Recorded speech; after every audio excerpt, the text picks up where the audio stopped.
2003년 여름, 강원도 동해안의 작은 해변 마을. 막 결혼식을 올린 지 일주일도 되지 않은 신혼부부가 여행 가방을 들고 이곳을 찾았습니다. 건축사무소에서 일하던 성실한 남편 최민호, 그리고 출판사를 오가며 프리랜서로 글을 쓰던 아내 한서연. 두 사람은 해변을 거닐며 사진을 찍고 그날 밤 카페 게시판에 짧은 글을 남겼습니다. 내일은 더 멋진 하루가 될 거야. 사랑하는 사람과 함께라면 어디든 천국이야. 하지만 그 낭만적인 문장이 부부가 세상에 남긴 마지막 기록이 될 줄은 아무도 몰랐습니다. 다음 날 아침, 민박집 주인이 아무리 문을 두드려도 반응이 없자 문을 열었을 때 충격적인 장면이 펼쳐졌습니다. 짐가방은 그대로 열려 있었고 필름 카메라와 휴대폰 2대, 지갑까지 방 안에 고스란히 놓여 있었습니다. 단지 사람만 숫자취를 감춘 겁니다. 경찰과 해경, 수백 명의 자원봉사자가 나서 바다와 숲을 뒤졌지만 단서 하나 발견되지 않았습니다. 마치 두 사람이 공기 중으로 증발해버린 듯 흔적조차 사라져 버린 것이었죠. 사건은 곧 전국 언론에 보도되며 온갖 추측과 소문을 불러일으켰습니다. 불륜, 빚, 도피, 보험 확인되지 않은 이야기들이 꼬리를 물었고 가족들은 이중의 고통을 겪어야 했습니다. 그리고 세월이 흘러 사람들의 기억 속에서 사건이 희미해질 무렵 10년 뒤 뜻밖의 물건 하나가 중고시장의 모습을 드러냅니다.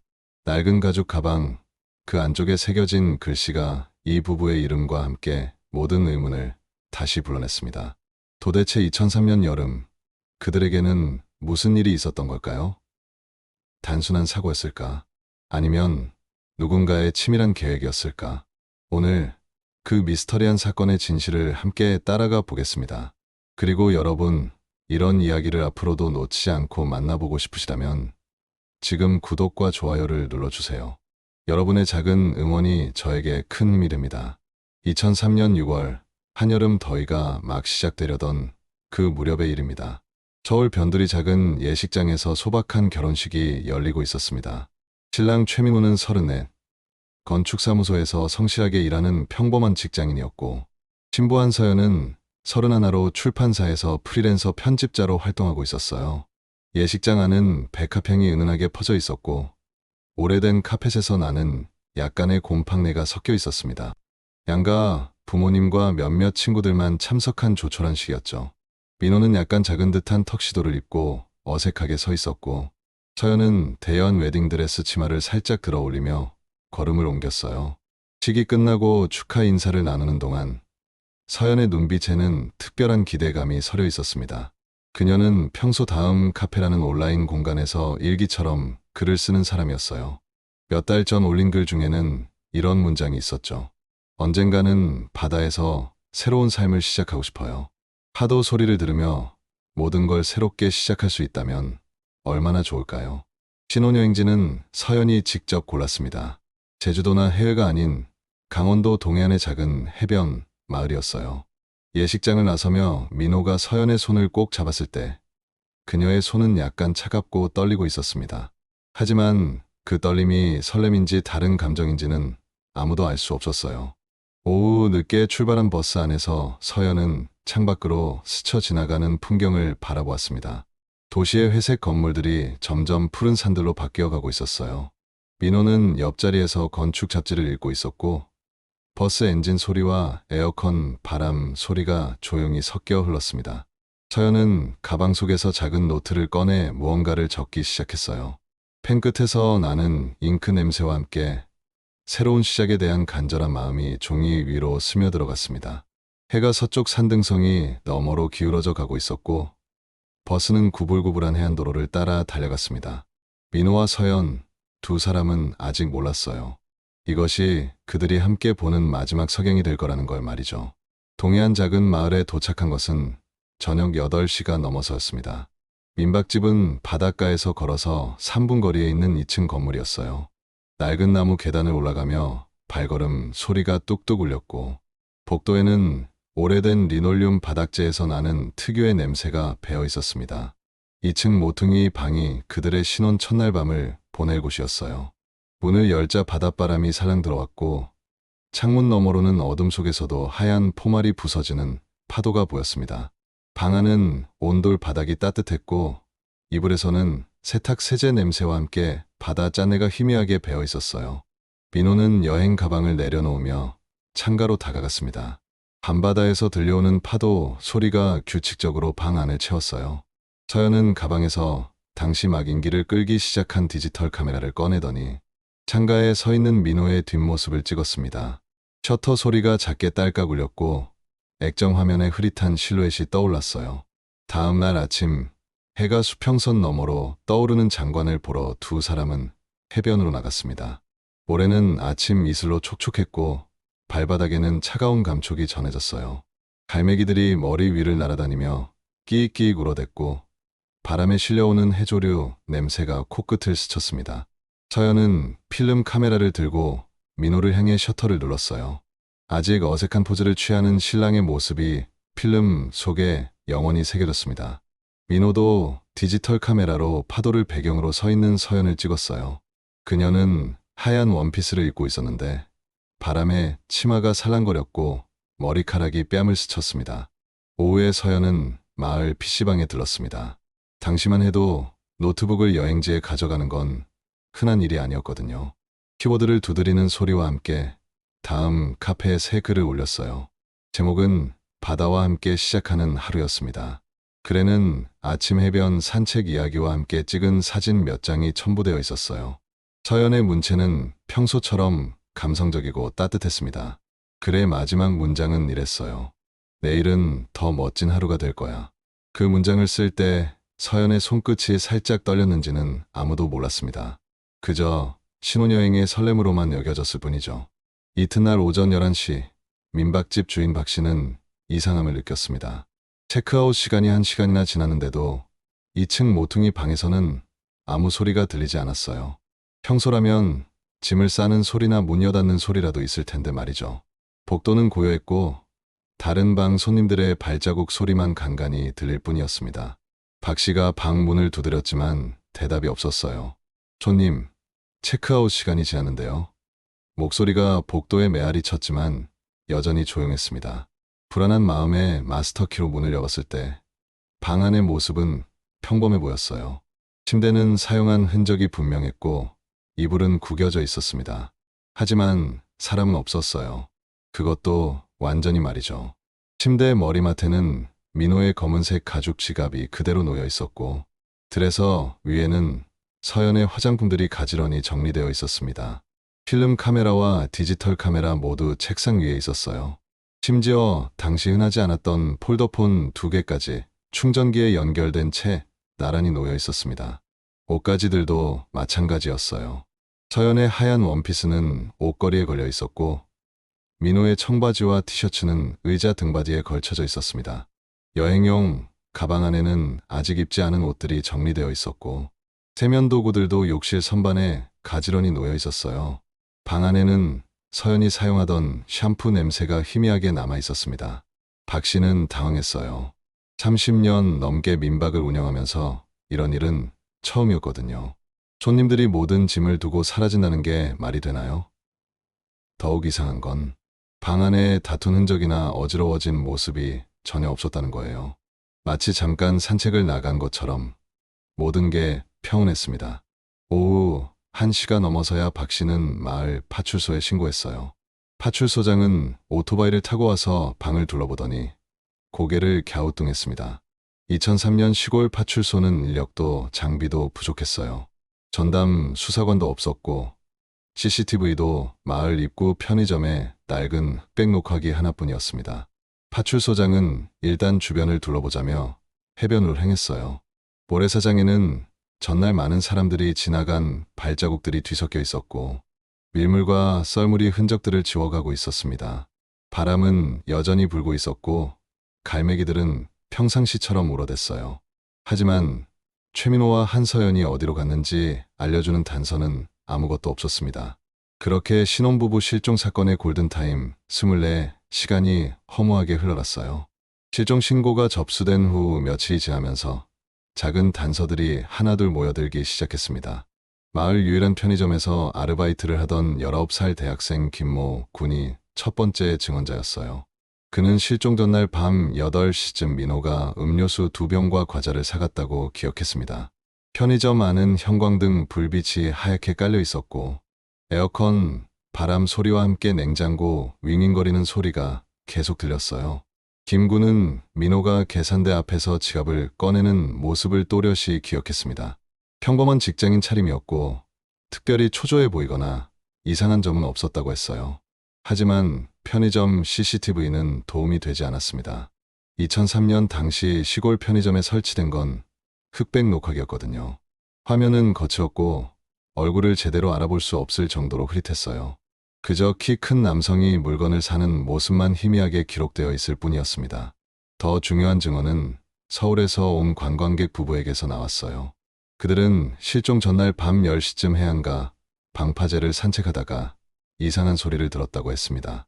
남녀가 큰 소리로 다투는 것 같았고 특히 여자가 우는 소리가 바람에 실려들었다는 거예요. 방파제는 민박집에서 걸어서 10분 거리에 있었습니다. 밤이 되면 가로등 몇 개만 어둠을 겨우 밝힐 뿐이었고 파도가 콘크리트 벽에 부딪히는 소리가 끊임없이 울렸어요. 관광객 부부는 그 소리 때문에 정확히 무슨 말을 하는지는 들을 수 없었다고 했습니다. 다만 격양된 목소리와 흐느끼는 소리가 섞여 있었다고 증언했어요. 수사진은 민호의 동선을 추적해봤습니다. 편의점에서 민박집까지는 걸어서 채 5분도 걸리지 않는 거리였어요. 그 짧은 구간에 무슨 일이 일어난 걸까요? 편의점을 나선 민호는 과연 민박집에 돌아갔을까요? 아니면 다른 곳으로 향했을까요? 마을 주민들에게 물어봐도 별다른 정보는 나오지 않았어요. 여름 성수기라 관광객들이 많았고 밤늦게 해변을 거니는 사람들도 흔했거든요. 한여름 밤 공기는 따뜻했고 바다에서 불어오는 바람에는 짠내와 함께 해조류 냄새가 섞여 있었습니다. 하지만 이상한 점이 하나 더 있었어요. 민박집 주인 박 씨는 전날 밤 11시쯤 2층에서 문 닫는 소리를 한 번 들었다고 했습니다. 하지만 그 이후로는 아무 소리도 들리지 않았다는 거예요. 보통은 밤늦게까지 텔레비전 소리나 대화 소리가 들리기 마련인데 그날만은 유독 조용했다고 했습니다. 민호가 편의점을 나선 후 민박집에 돌아가기까지의 그 짧은 시간, 그리고 방파제에서 들렸다는 다툼 소리. 이 두 가지 단서가 사건의 열쇠가 될 수 있을까요? 실종 사건이 알려지면서 언론들이 몰려들기 시작했습니다. 2003년은 인터넷 포털 사이트가 급성장하던 시기였고 자극적인 기사들이 클릭수를 늘리는 가장 확실한 방법이었거든요. 첫 번째 보도가 나간 지 사흘 만에 온라인에는 온갖 추측들이 난무했어요. 주간지 기자들은 보험금을 노린 계획적 실종이라는 각도로 접근했습니다. 당시 생명보험 가입 금액이 5천만 원 정도였는데 기사에서는 이를 거액으로 표현했어요. 인터넷 댓글란에는 요즘 젊은 부부들이 그런 것도 모르나라는 식의 냉소적인 반응들이 쏟아졌습니다. 민호의 회사 동료도 언론 인터뷰에 나섰어요. 그는 민호가 최근 주식 투자로 큰 손해를 봤다고 증언했습니다. 하지만 실제 금액은 200만 원 정도였는데 기사에서는 이를 투자 실패로 인한 거액의 손실로 과장해서 보도했어요. 사무실 형광등 아래서 야근을 밥 먹듯 하던 평범한 직장인의 소소한 투자. 실패가 살인 동기로 둔갑한 거였습니다. 더 자극적인 이야기는 서연의 과거에서 나왔어요. 대학 시절 사귀던 남자친구가 기자들 앞에 나타난 거예요.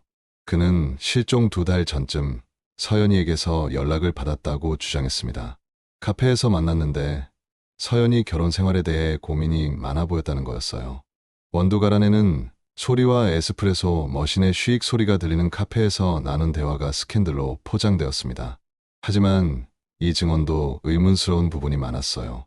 서연의 언니 지연은 동생이 그런 얘기를 한 적이 없다고 강하게 반박했습니다. 지연은 간호사였는데 병원에서 야간 근무를 마치고 나올 때마다 기자들에게 둘러싸였어요.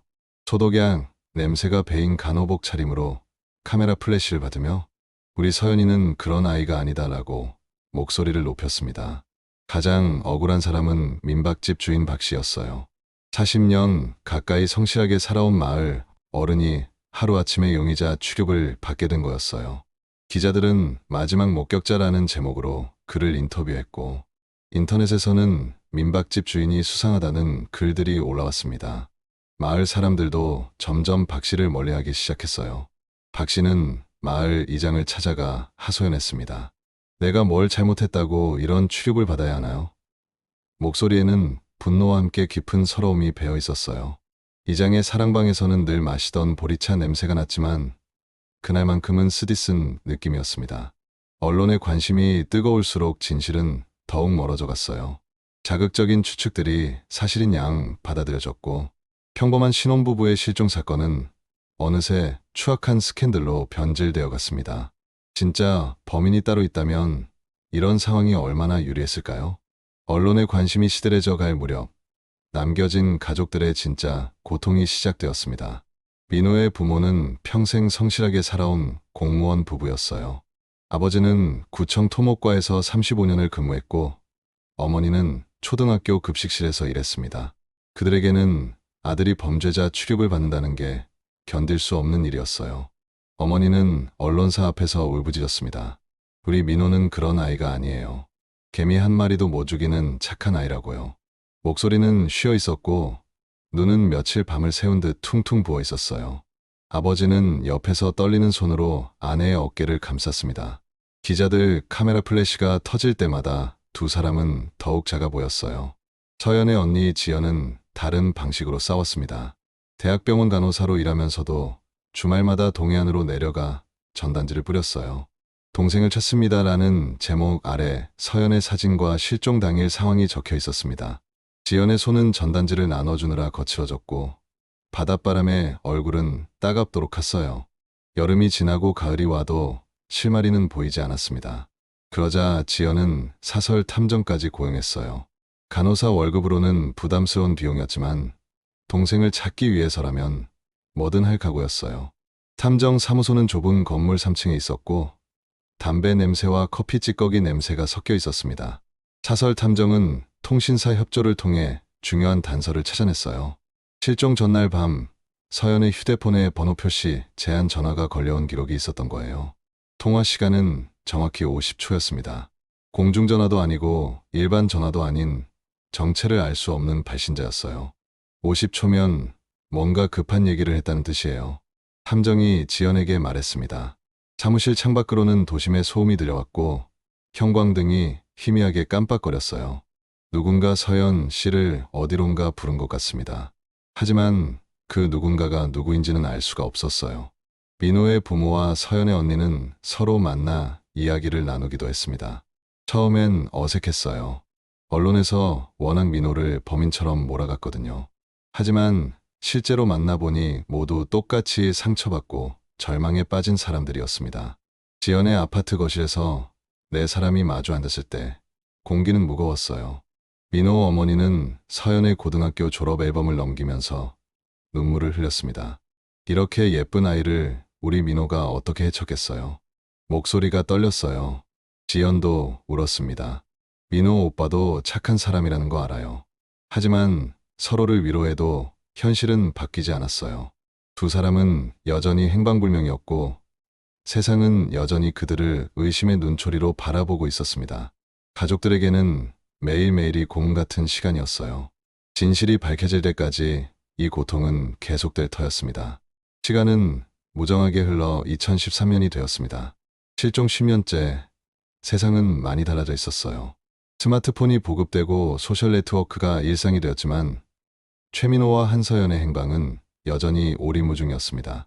그런데 그해 가을 예상치 못한 곳에서 단서가 나타났어요. 서연의 언니 지연은 여전히 동생을 찾고 있었습니다.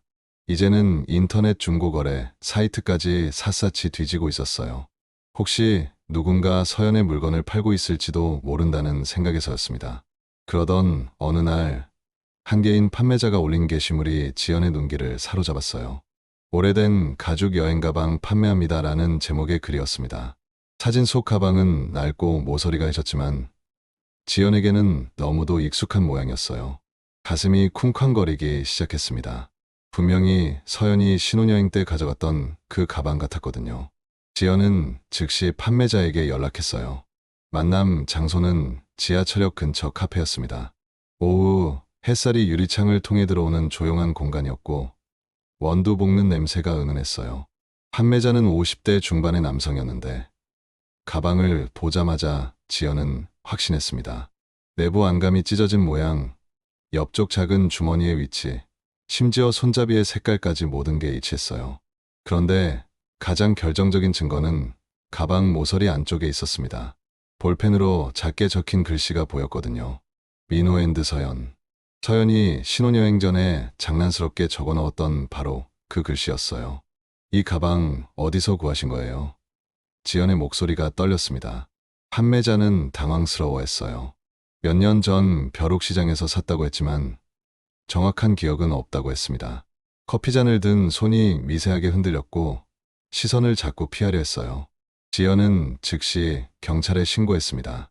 과학수사대에서 가방을 정밀 감식한 결과 놀라운 사실들이 드러났어요. 먼저 서연의 지문이 여러 곳에서 검출되었습니다. 특히 손잡이 부분에서 뚜렷하게 나왔어요. 가방이 진짜 서연의 것이라는 확실한 증거였습니다. 더 중요한 건 가방 내부에서 발견된 모래였어요. 성분 분석 결과 동해안 해변의 모래와 일치했습니다. 입자 크기와 광물 성분이 정확히 맞았어요. 하지만 의외의 발견도 있었습니다. 손잡이 부분에서 석회 성분이 검출된 거예요. 석회 성분이 나왔다는 건 이 가방이 내륙 어딘가를 거쳤다는 뜻입니다. 과학수사관이 설명했어요. 산간 지역이나 건설 현장 같은 곳 말이죠. 실험실 안은 소독약 냄새가 진동했고 현미경 렌즈 아래로 미세한 증거들이 드러나고 있었어요. 가방을 판매한 남성도 다시 조사받았지만 별다른 성과는 없었어요. 그는 정말로 벼룩시장에서 헐값에 산 것뿐이라고 주장했습니다. CCTV를 뒤져봐도 몇 년이나 지난 일이라 기록이 남아있지 않았어요. 하지만 이 발견은 수사에 새로운 전기를 마련했습니다. 최민호와 한서연이 정말로 실종된 게 맞다는 걸 보여주는 물증이었거든요. 그들이 계획적으로 잠적한 게 아니라 진짜로 무언가 사건에 휘말렸다는 증거였어요. 이제 수사는 새로운 방향으로 전개될 수 있었습니다. 2025년 실종 사건이 일어난 지 22년이 흘렀습니다. 세상은 완전히 달라져 있었어요.